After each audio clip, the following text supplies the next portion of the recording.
Zach, 6 straight wins to close the regular season for the Baylor Bears. We would not have thought that when they were 2-4. Man, I remember sitting with you after the Colorado loss, Mm-hmm. and it was just like what we were thinking, like probably what they were thinking. All the fans were probably thinking it, like there goes the season, you know. Yeah, and two losses to follow Right, exactly. came after that. After that, I remember. I mean, even in Iowa, and I think I was the only non-Baylor person there, and man, it was just so dire. Everything was just downtrodden, and And now it's all sunshine and rainbows. The sun is still out here at McLane Stadium. We were just talking that we're going to leave a stadium while it's still daylight. That's nice. that's very nice. Very nice. I mean, I wrote it in my column, but I just think Dave Aranda and this team deserve a lot of credit, a lot of applause for the way they stuck together and they believed that they had a good team and they went out and showed it the second half of the season. I mean, it's kind of I don't know where it came. Like I say this is only year two on the beat for me, and so like after last season, I kind of went into every single game expecting the worst, Mm, and so even this game, like I did not pick Baylor to win this game, and I was kind of thinking that eventually Baylor would kind of turn back into a pumpkin, and mm. they didn't. They And, didn't. yeah, like you said, credit to them, credit to Sawyer Robertson. I think Jake Spavital deserves a lot of credit, and the way he's kind of flipped, because that was an offensive game today. First time with over 600 yards against a Big 12 opponent since 2016. Mm. So, like, yeah, there's so much credit to be handed out. We don't have time to do it. Right. Offense was on point today. I compared Sawyer Robertson to Ted Lasso, just throwing darts, Barbecue barbecue sauce. sauce. Yeah. I mean, it was awesome. I mean, those throws he had to Monterey, he just Mm, dropped in there perfectly.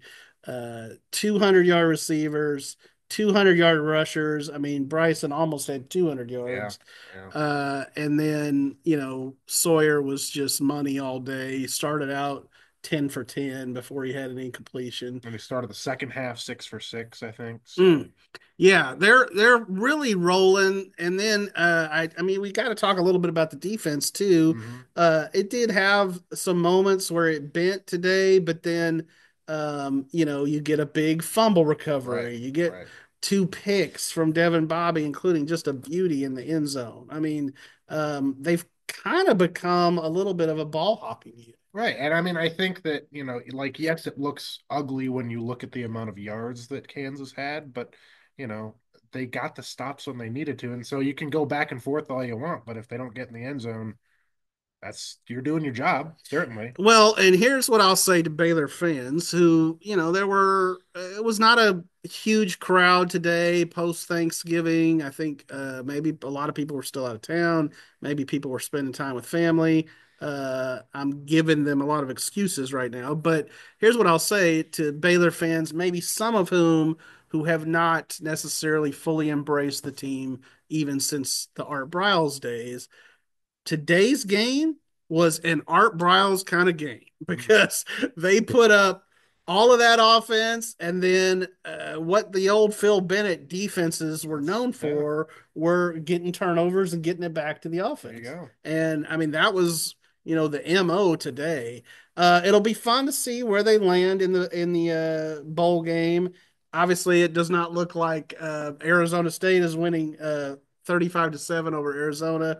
Does not look like Baylor's going to the Big 12 championship Yeah. game. I mean, but they were in it till last week, so more Unbelievable. credit to hand out. More credit to hand out. But just the fact that they are going bowling and really will, I think, go into the offseason with a lot of momentum. I mean, and you look at some of the key players like Sawyer, Bryson, Josh Cameron, even along the offensive line, guys like Omar Gbedian, Colton Price, the center, and then on defense, Keaton Thomas. Like this team is built kind of for next season as well. And you certainly lose some pieces, and Matt Jones and Trevin Maai and those kind of pieces, but lots of the receivers. But like I think there's a lot. Like hopefully, maybe they can carry the momentum from these last 6 games into next season. And that's why a bowl game is so crucial. Mm-hmm.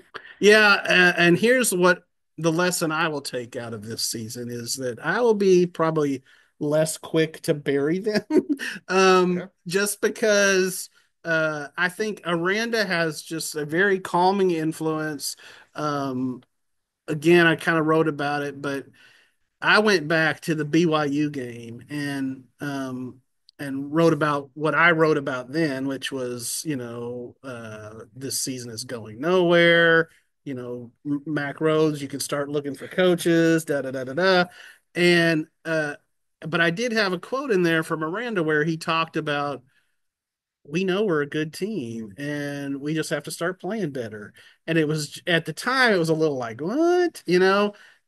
But I mean, remember how those Colorado and BYU games came out? They were very much in the games. I mean, Oh yeah. the the different ways, but the Colorado game, I mean, they played freaking great Right. and then just blew it at the end with Colorado making just two of the craziest plays you'll ever see. Yeah, no kidding. And then the BYU game, they come out really flat in the first half, and then they kind of storm back and Right. make it a game. And they just didn't pull it out. But um, I mean, I think they took things out of that where like, man, if we just make these plays, we're gonna win Hmm. games. And they did. And like to your point, like I think one of the things Aranda said today that really stood out to me is like, he knows that this game is changing, that college football as a whole is changing, and Mm, he is kind of adapting with it. And so he is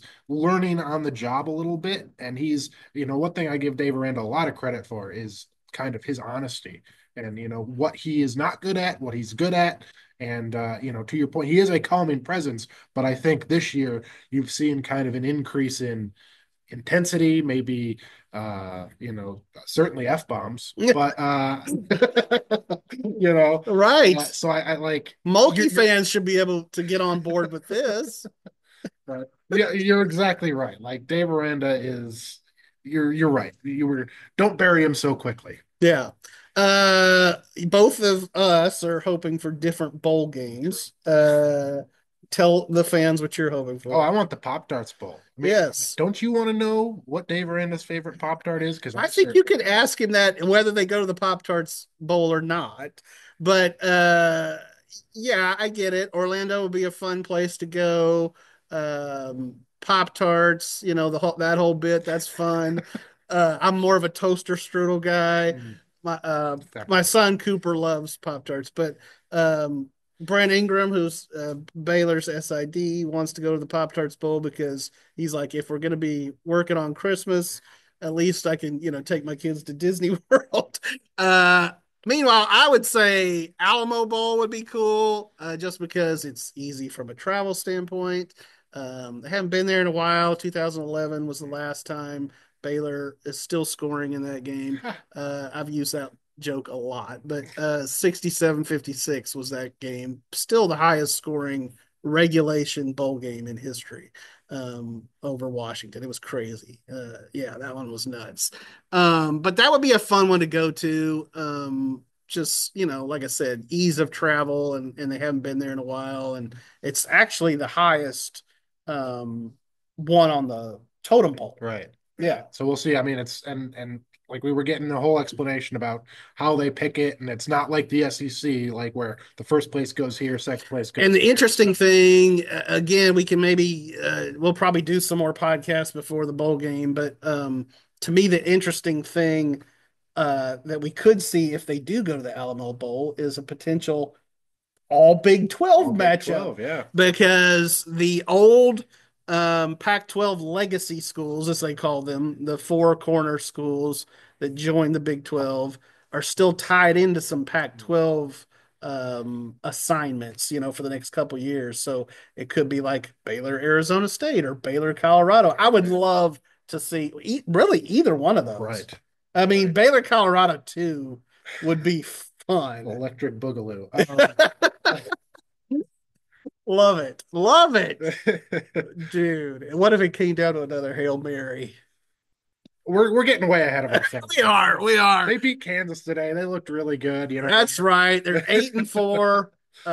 They were 2-4. Now they're 8-4. And yeah, what I said, my lead of my column was, you got a lot to be thankful for, Mm, Baylor fans. mm. So be thankful. So that's it. All right. See ya.